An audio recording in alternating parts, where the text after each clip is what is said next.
व्रत किसे कहते हैं? पापाद विरति व्रतम, पाप से निर्वृत्ति को व्रत कहते हैं।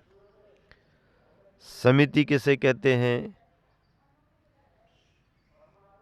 समसमीचीन रूप से की जाने वाली क्रियाओं को समिति कहते हैं। सावधानियों का नाम समिति है। गुप्ती गोपनम गुप्ती ही, जिसमें गोपित किया जाए, रक्षित किया जाए, सुगुप्ती है। व्रत समिति और गुप्ती से सहित हैं।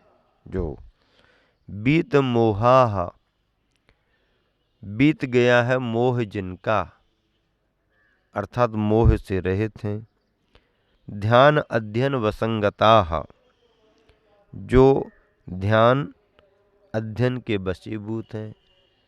ज्ञान ध्यान की जिनकी चर्या बनी हुई है, ऐसे मुनि मनसी, मन में, शिव सुखम, मोक्ष सुख को आधाय धारण करके, मोक्ष सुख को धारण करके, कर्मणाम विशुद्धये, कर्मों की विशुद्धि के लिए, तपश्चरंती, तप करते हैं। किसके लिए तप करते हैं? कर्मणाम विशुद्धये, कर्मों की विशुद्धि के लिए, कर्मों के संशोधन के लिए, कर्मों को समाप्त करने के लिए योगीजन तप करते हैं। कौन योगीजन? जो व्रत समिति और गुप्ती से संयुक्त हैं, बीत मोही हैं, ध्यान अध्ययन के वशीभूत यानी ध्यान और अध्ययन में संलग्न रहते हैं।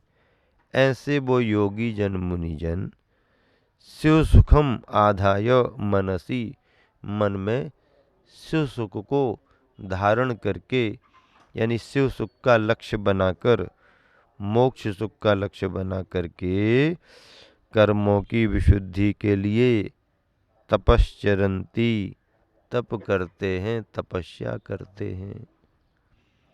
तप करने का मतलब क्या है?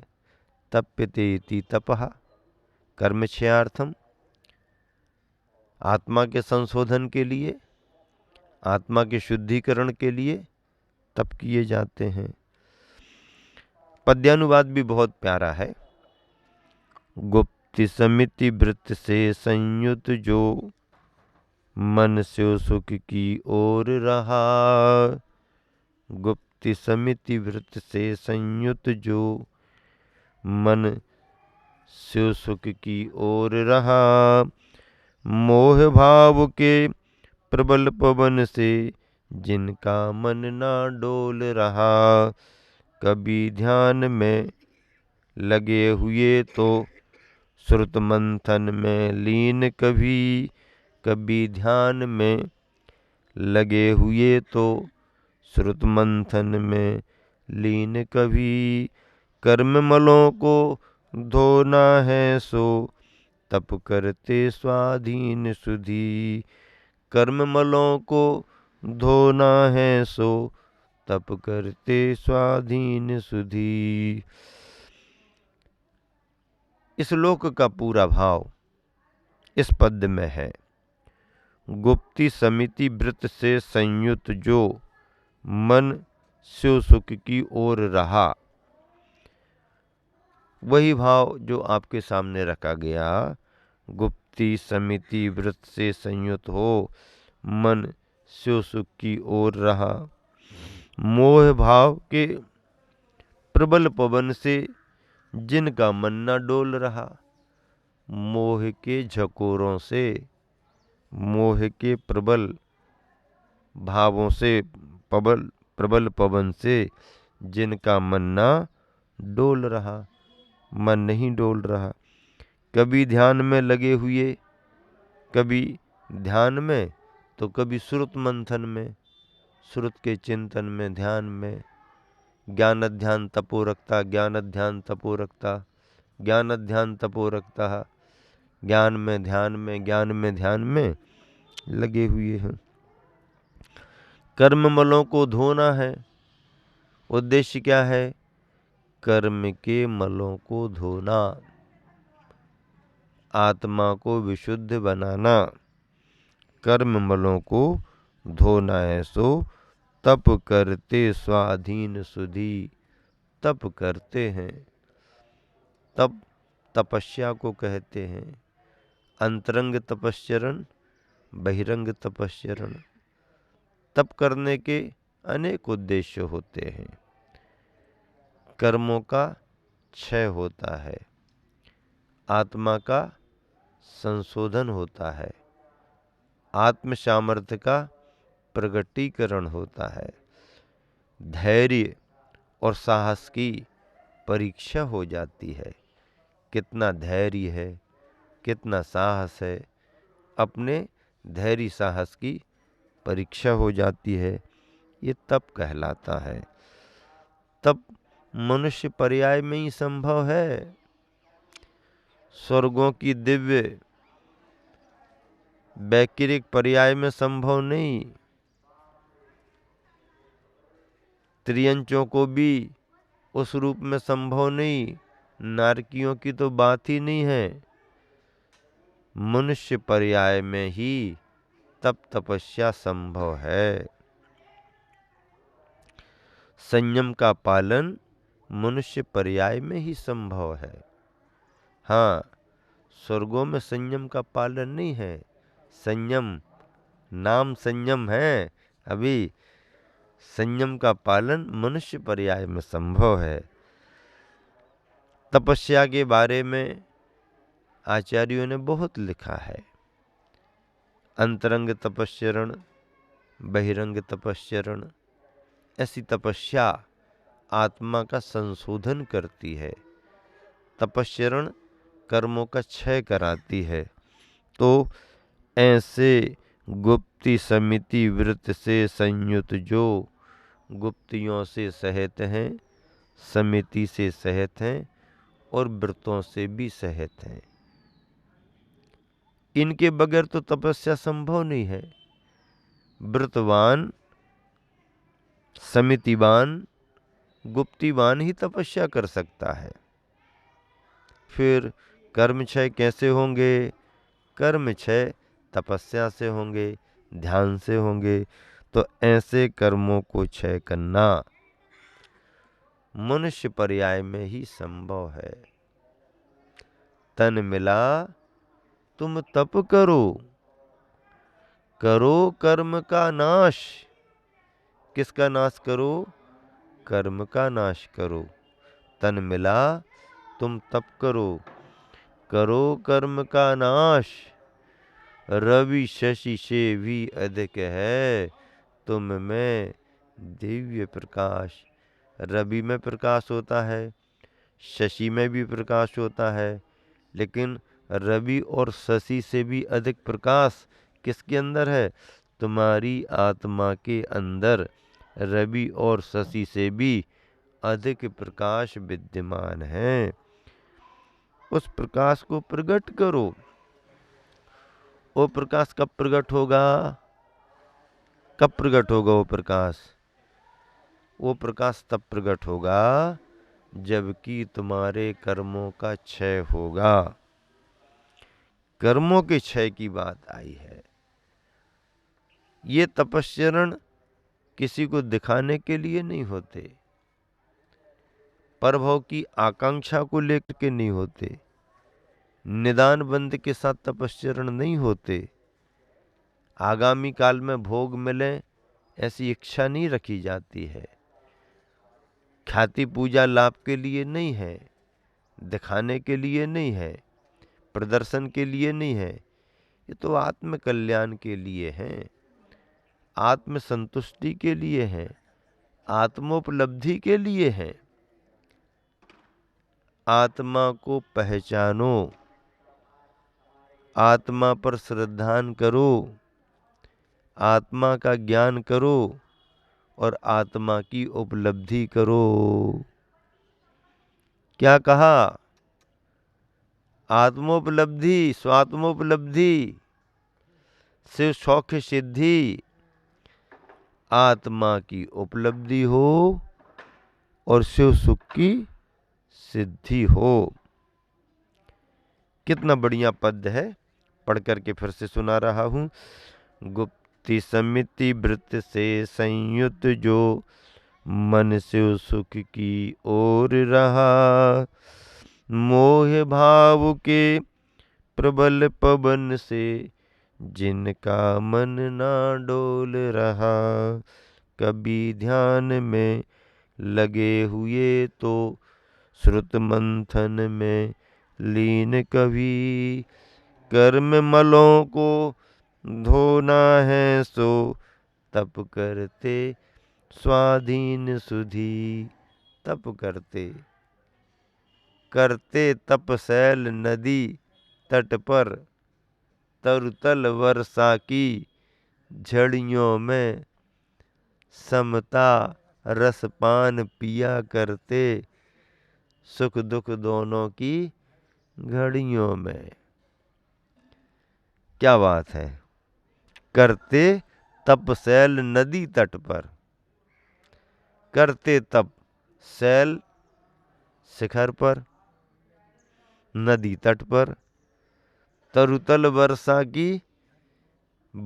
की झड़ियों में, तरुवर के नीचे। हाँ, कैसे स्थान ढूंढ है, अच्छा ढूंढ लेते स्थान। तो उसे पानी से बचाव वाले स्थान थोड़ी ढूंढे हैं। जब बैठे ही हैं तो फिर पेड़ के नीचे बैठे हैं, छतरी के नीचे थोड़ी बैठे हैं। और वृक्ष के नीचे बैठने पर पानी की जो बाधा होती है वो अलग प्रकार की होती है।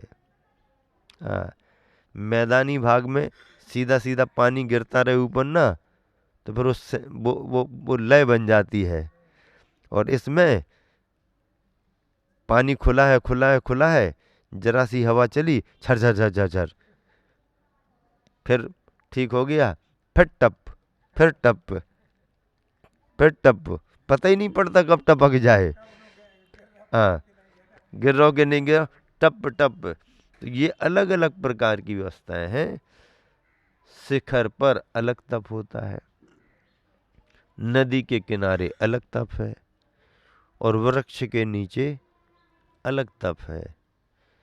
ये सब अलग अलग मौसम में है। तो ऐसे तपों को तपते हैं। तन मिला तुम तप करो, तन काय के लिए मिला है, तप करो। करो कर्म का नाश। किसका नाश करो, कि दूसरा का नाश करो। हैं, बैठे ही हैं दूसरों को नाश करने के लिए। हैं, सत्यानाश हो जाए सबका।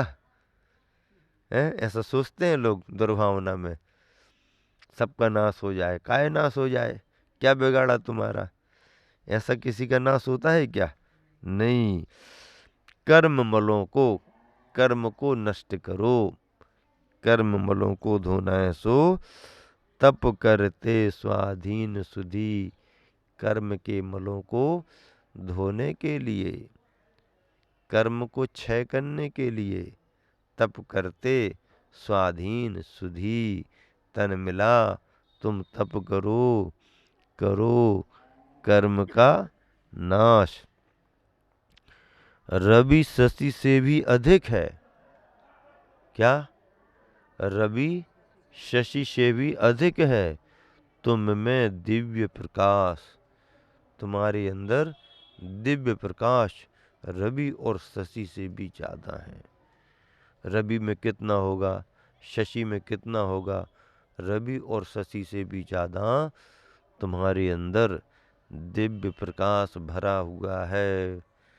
उस दिव्य प्रकाश को, दिव्य ज्योति को पहचानो, दिव्य ज्योति को पहचानो। अपने अंदर दीप शिखा बैठी अनंत की, इस काया के अंदर दीप शिखा बैठी अनंत की, अनंत दीप शिखा इसके अंदर बैठी है, इस काया के अंदर। सोहम सोहम बोलो रे मनुआ। सोहम सोहम बोलो, सोहम सोहम बोलो रे मनुआ, सोहम सोहम बोलो। दीप शिखा बैठी अनंत की इस काया के अंदर, क्या बात है। सोहम सोहम बोलो, हंसा हंसा, चेतन हंसा, हाँ चेतन का हंस, सोहम सोहम बोलो। ऐसे तुम में दिव्य प्रकाश भरा हुआ है, हमारी आत्मा के अंदर ही दिव्य प्रकाश भरा हुआ है, चेतन का प्रकाश है। एक बार चेतन का प्रकाश प्रकट हो जाए तो जड़ प्रकाश का कोई महत्व नहीं। ये दिए जलेंगे बुझ जाएंगे, ये दिए जलेंगे, इनको घी तेल की जरूरत पड़ेगी, बत्ती की जरूरत पड़ेगी, और थोड़ी जगह पर ही उजाला कर पाएंगे। लेकिन आत्मा का दिया एक बार जल जाए तो दीप से दीप जलता रहे, दीप से दीप जलता रहे, दीप से दीप जलता रहे, और एक एक दीप अनगिन असंख्यातों दीपों को जलाने की क्षमता रखते हैं। इसलिए अप दीवो भव, अपने आप में दिया बनो और अपने अंदर के दिए को प्रज्वलित करो। यही इस गाथा का, इस श्लोक का पद्यानुवाद का सार है। दिन कर किरण निकर संतप्त शिला निच एषु निष्प्रहा, मल पटलाव लिप्त तनुवहा, शिथिलीकृत कर्म बंधनाः, व्यपगत मदन दर्प रति दोष कसाय विरक्त मत्सरा, गिरि शिखरेषु चंड किरणाभिमुख स्थितियो दिगंबराः। तीसरे नंबर का ये श्लोक है योगी भक्ति का, संस्कृत में भक्ति लिखी गई है। अर्थ क्या है इसका? दिन कर किरण निकर संतप्त शिला निचेषु, सूर्य की किरणों के समूह से, सूर्य की किरणों के समूह से तपी हुई शिला समूह पर, सूर्य की किरणों के समूह से तपी हुई शिला के समूह पर, यानी गरम गरम शिलाओं पर, चट्टानों पर, गिरि शिखरेषु, पर्वत के शिखरों पर, पर्वत की चोटी पर, निष्प्रहा, आकांक्षा रहित,